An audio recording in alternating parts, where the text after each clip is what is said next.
Okay, दिनौ जसो लिक्स र रुमरहरू आइरहँदा finally Redmi 8 को सक्सेसर Redmi 9 लन्च भइसकेको छ।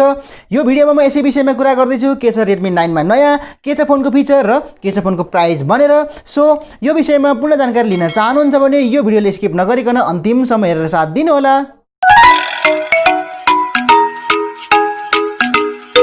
Redmi 9 ले हेर्ने हो भने अलमोस्ट Redmi 8 जस्तै सेम डिजाइन पाउन सकिन्छ। उही प्लास्टिक ब्याक प्यानल, प्लास्टिककै फ्रेम र उही सेम यू शेप नच डिस्प्ले दिएको छ। यद्यपि यसपटक डिस्प्लेमा भने एकदमै ठुलो परिवर्तन गरिएको छ। यसपटक 6.53 इन्चको एकदमै ठुलो डिस्प्ले प्रयोग गरिएको छ। फुल HD प्लस रिजोल्युसनको साथमा यो भनेको निकै नै राम्रो अपग्रेड हो। तर डिस्प्लेको सुरक्षाको लागि भने कर्निङ ग्रिडले ग्लास 3 दिएको छ। यो चाहिँ डाउनग्रेड नै हो। यो भन्दा अगाडि Redmi 8 मा कर्निङ ग्रिडले ग्लास 5 प्रयोग गरिएको थियो।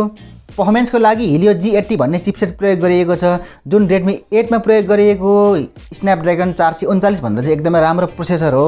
3GB र 4GB को LPDDR4X र्याम प्रयोग गरिएको छ। तर स्टोरेज टाइप भने Redmi 8 मा जस्तै eMMC 5.1 प्रयोग गरिएको छ, जुन 32GB र 64GB को दुईवटा अप्सन प्रयोग गरिएको छ। 5020 mAh को ब्याट्री प्रयोग गरिएको छ भने चार्जिङको लागि टाइप सी पोर्ट पाउन सकिन्छ, जुन 18 वाटको फास्ट चार्जिङ सपोर्टको साथमा आउँछ। यद्यपि डिभाइस किन्दाखेरि बक्सभित्र भने 10 वाटको चार्जर मात्रै आउँछ। यसपटक Redmi 9 मा Redmi 8 को तुलनामा क्यामेरा सेगमेन्टमा पनि निकै राम्रो परिवर्तन गरिएको छ।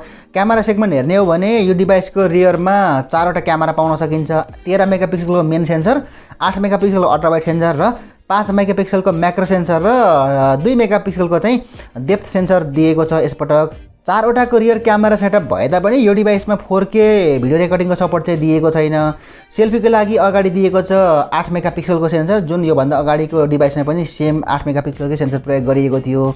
ओभरअल प्याकेज हेर्दाखेरि एकदमै राम्रो छ यो डिभाइस। Redmi 8 को तुलनामा निकै नै अपग्रेड पनि गरिएको छ, तर प्राइस पनि एकदमै बढाइएको छ। यसपटक प्राइसको कुरा गर्ने हो भने अहिले युरोपियन मार्केटमा 3+32GB भेरिएन्टको 149 युरो यानि कि नेपाली करेन्सीमा कन्भर्ट गरेर हेर्दाखेरि 20,000 प्लस रहेको छ भने 4+64GB स्टोरेज भेरिएन्टको प्राइस 179 युरो यानि कि नेपाली करेन्सीमा कन्भर्ट गरेर हेर्दाखेरि लगभग 24,000 प्लस जति हुन आउँछ।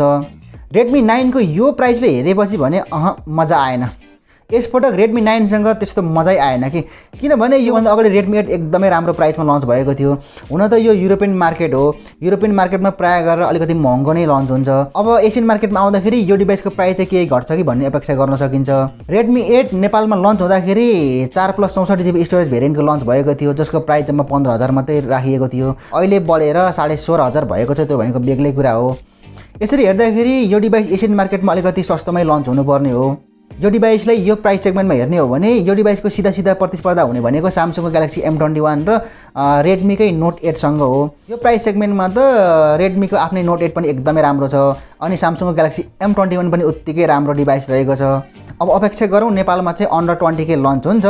बाँकी कुरा यहाँहरूलाई के लाग्छ मलाई तल कमेन्ट सेक्सनमा लेख्न नभुल्नु होला। यदि यो भिडियोसँग इन्जोय गर्नुभएको छ भने यो भिडियो लाइक शेयर गर्न पनि नभुल्नु होला।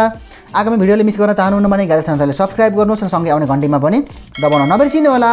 हस् त अहिलेलाई यस भिडियोमा यति नै। मेरो नाम प्रदीप, हामी मिल्नेछौँ अर्को नयाँ एक्साइटिङ भिडियोमा।